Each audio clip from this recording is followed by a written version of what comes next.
This was the product of the decade. What was the product of the decade? Do you remember the launch? Do you remember Steve Jobs? Do you remember what he didn't do? What he didn't do, he didn't he didn't say to his audience, hey, by the way, product of the decade, and here it is, bah, no. He withheld the image.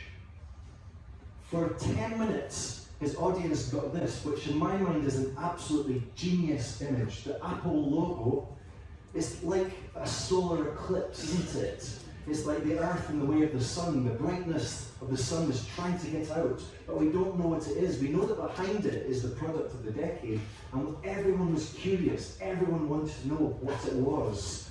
Tell us, show us. 10 minutes of being driven crazy by Steve Jobs, this master craftsman, and then eventually, after having described it to them, told them what it can do, bam, the image was there.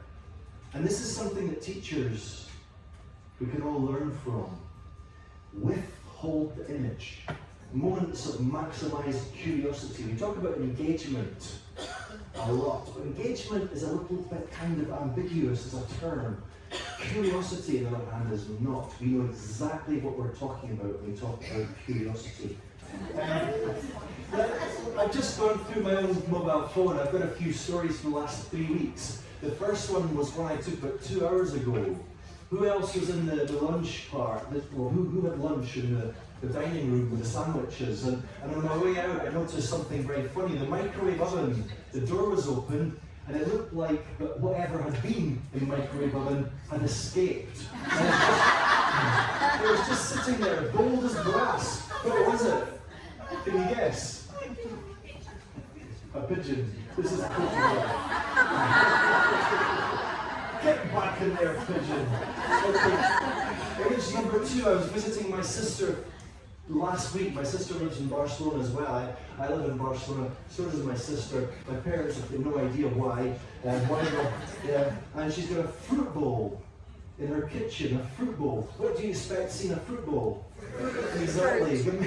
Maybe some bananas, apples, oranges, big bunch of grapes. No, my sister, she's got 3 limes and 1 lemon and a whole bunch of eggs. Weird, eh? Okay, so I'm going back in time. About 10 days ago, I was teaching a group of students at a vocational college in Barcelona. I stepped into the classroom. I could not believe what I saw. At the back of the classroom, there were some hospital beds, and in the hospital beds, there were 3 patients. 3 hospital beds with 3 patients at the back of the classroom. I couldn't believe it, so I went up to one of them. I asked her if she was okay. She didn't reply. I said, what's her name? And the teacher that was taking me to the classroom said, her name's Piggy. And I said, is she all right? And the teacher said, no.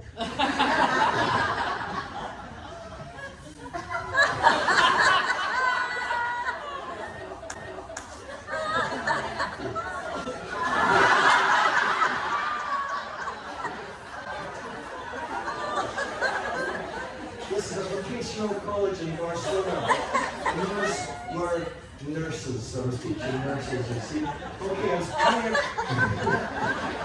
having a coffee in Barcelona. My friend Patrick walked past. My friend Patrick, hey Patrick, I like your t-shirt. He was wearing a t-shirt that said, don't be soft, have a what? Don't be soft, have a don't be soft, have a beer. Great example. Any others? Don't be soft, have a...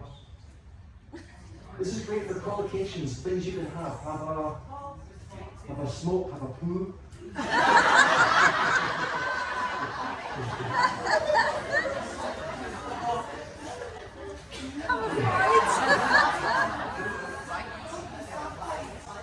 Don't be soft, have a fight.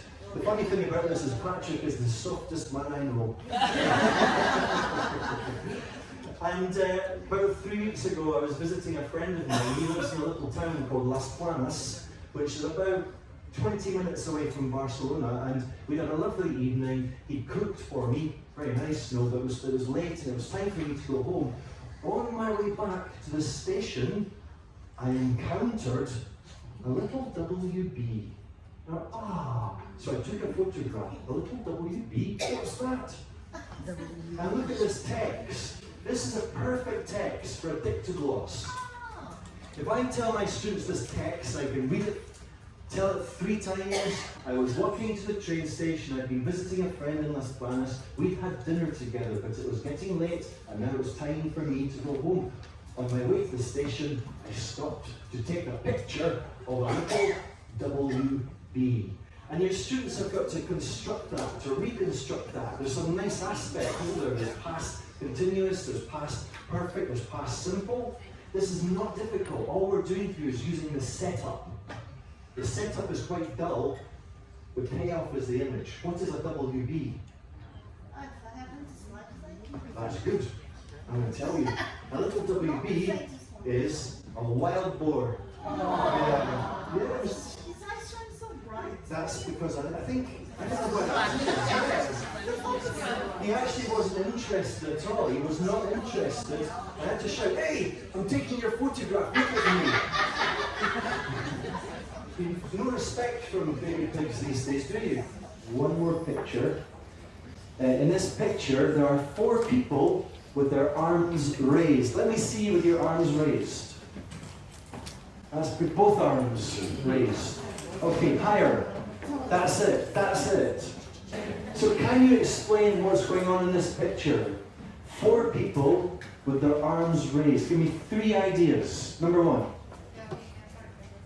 They're being arrested. Great, great guess. I could ask you what they've done, but we're not going to do that. Just more ideas.